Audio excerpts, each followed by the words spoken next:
दोनों का?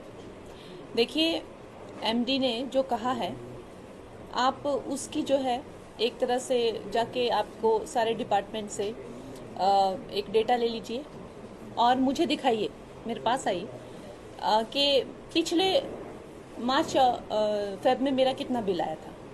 दिखाइए मुझे।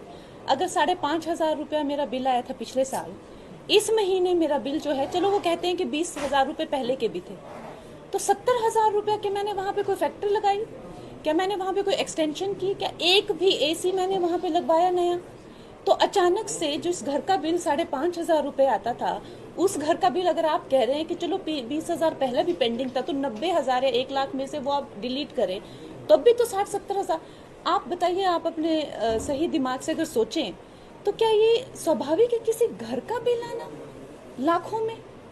आप देखिए, आप किसी सत्ता पक्ष विपक्ष से इस तरह की बातें ना फैलाएं कि कल को सबका ही जीना यहाँ मुश्किल हो जाए, है ना। तो उस बात का आप ध्यान रखें कि किसी भी घर का बिल लाखों में नहीं आता है बिजली का। और आप लेके आइए डेटा मेरे पास कि क्या उस घर का बिल 5-5,500 आता था क्या? अगर हमेशा, मैं 8 सालों से बाहर रह रही हूँ, 8-10 सालों से, अगर हमेशा से उसका बिल आता था उतना, तो मैं अपने शब्द वापस लूंगी। मैंने कभी दिया ही नहीं लाखों में बिल।